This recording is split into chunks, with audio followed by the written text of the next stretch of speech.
Acercándonos ya hacia el final de nuestra lección de los temas de Juan, hoy vamos a hablar sobre permanecer en Jesús. Eso ya lo hemos conversado porque ya hemos estudiado el discurso de despedida de nuestro Señor Jesucristo con sus discípulos, pero al finalizar este año, además que estamos llegando a la recta final, también es bueno recordar que solo permaneciendo en Jesús estamos seguros. Así que vamos a orar pidiendo la dirección de Dios. Padre bueno y santo, queremos hoy que tu Espíritu Santo ilumine nuestras mentes a la hora de estudiar tu palabra, porque queremos que nuestro Señor Jesucristo sea exaltado en nuestras mentes, en nuestros corazones y delante de nuestros oyentes y de aquellos que ven esta transmisión, para que podamos ser atraídos hacia Él y podamos responder de la mejor manera. Oramos en el nombre de Jesús. Amén. Amén. En San Juan capítulo 12, pastor, nuestro Señor Jesucristo hizo una declaración que es sorprendente, la verdad, especialmente porque nosotros conocemos todo lo que encerraba esa declaración, porque hemos leído todo el Evangelio y los Evangelios. Cuando yo sea levantado, entonces a todos atraeré a mí mismo. Tal vez los discípulos en ese primer momento no lo pudieron asimilar del todo. Nosotros sabemos que se refería a la cruz. ¿Por qué esta declaración de Jesús? ¿Por qué el ser levantado, el llegar hasta el sacrificio de la cruz, iba a lograr ese efecto sobre la humanidad, atraer a aquellos que están dispuestos a creer en Él? Aquí nosotros tenemos, creo que es similar a las figuras que hemos estado estudiando: la luz, nacer de arriba. Ser levantado era mostrar a Jesús ante el mundo, porque Él mostraba el amor del Padre. Recordemos que la revelación de Jesús, de su carácter, es el carácter de Dios. A Dios no lo podemos ver. Entonces uno se pregunta, bueno, ¿y cómo será? Imagínense, uno dice, ¿cómo será una persona que yo no he podido ver? ¿Cómo se la imagina uno? Voy a poner un ejemplo. Por ejemplo, ahora tenemos la radio, desde que inició esta tecnología de la radio, y estaban los locutores. Yo me acuerdo cuando estaba pequeño, uno siempre trataba de imaginar al escuchar la voz de ese locutor, ¿cómo será ese locutor? Algunas veces yo tuve la oportunidad de conocer a algunos y yo digo, pero no tiene nada que ver con el concepto que yo me había hecho. Tal vez algunos tenían una voz bien grave y no se imaginaba una persona grande y de esa manera, pero tal vez era una persona menos grande. Y la pregunta es, ¿cómo es Dios? Sabemos que Él habla a través de la naturaleza, habló a través de siglos y siglos por los profetas, a través de muchas obras, pero ¿cómo es Dios?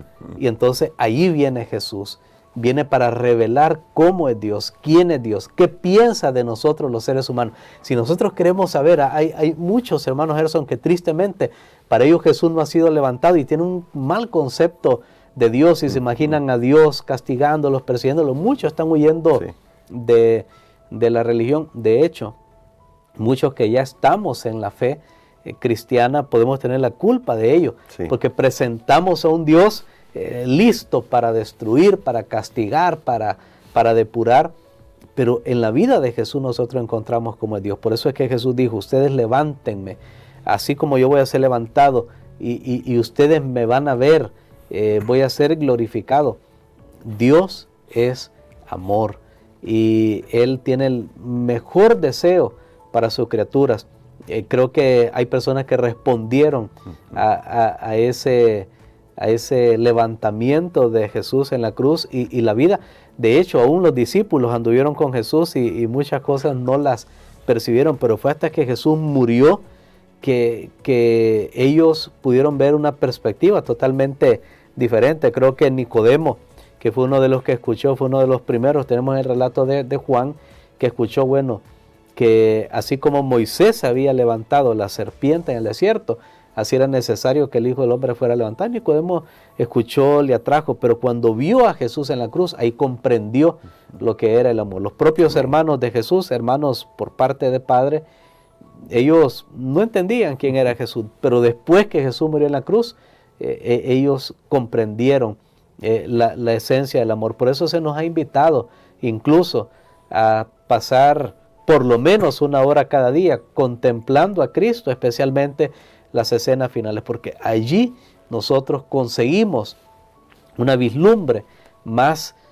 clara sobre quién es Dios y qué es lo que desea para nosotros los seres humanos. Amén. Sin embargo, hay que destacar que también hubo algunas personas que vieron lo mismo, como Pilato, por ejemplo, y no respondieron adecuadamente, como los líderes judíos, y lamentablemente respondieron mal. Pero para aquellos que respondieron con fe y aceptaron que Jesús es el Hijo de Dios, el Cordero de Dios que quita el pecado del mundo, la pregunta aquí es, una vez que ellos aceptaron eso, ¿cómo podían mantener esa relación saludable con Jesús, considerando de que ya no estaría entre ellos?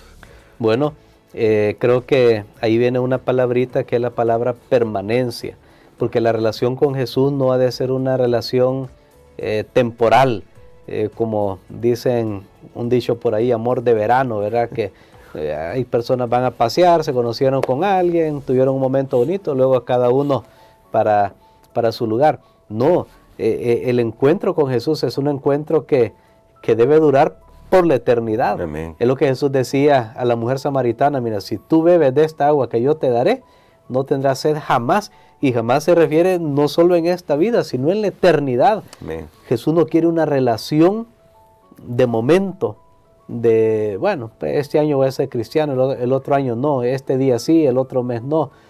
No, Jesús quiere una relación permanente. Y hay una parábola, vamos a tomarlo como parábola. Recordemos que en el Evangelio de Juan no hay en sí esas parábolas como el sembrador y otras que aparecen bien claro en los otros evangelios, pero las historias que están allí son parábolas actuadas o algunas de esas enseñanzas tienen un mensaje para nosotros. Y una de esas parábolas que nos ayuda para comprender este concepto de permanecer se encuentra en San Juan capítulo 15. No la estudiamos, creo que no habíamos estudiado así en detalle sí, no. este pasaje, pero hoy vamos a hacer algunos comentarios, tal vez solo vamos a leer los versículos introductorios para poder refrescar en nuestra mente acerca de qué trata. San Juan capítulo 15, vamos a leer los versículos, los primeros 5 versículos. Dice acá, yo soy la vid verdadera y mi Padre es el labrador. Todo pámpano que en mí no lleva fruto lo quitará, y todo aquel que lleva fruto lo limpiará para que lleve más fruto. Ya vosotros estáis limpios por la palabra que os he hablado. Permaneced en mí y yo en vosotros. Como el pámpano no puede llevar fruto por sí mismo si no permanece en la vid, así tampoco vosotros si no permanecéis en mí. Yo soy la vid, vosotros los pámpanos. El que permanece en mí y yo en él, éste lleva mucho fruto, porque separados de mí, nada podéis hacer. Bueno, aún una lectura, hermano Gerson, así rápida, uno puede ver el uso repetitivo sí. de esta palabra, permanecer, permanecer, permanecer, y la palabra fruto. Sí. ¿Sabe que el permanecer y el fruto están relacionados? Esta es una, bueno, de hecho, en el Antiguo Testamento esto está como una parábola. Sí. Está como una parábola de Dios que cuidaba su viña, que había hecho todo lo posible, la regaba, hacía todo y esperaba ¿qué? Fruto. Y esperaba fruto.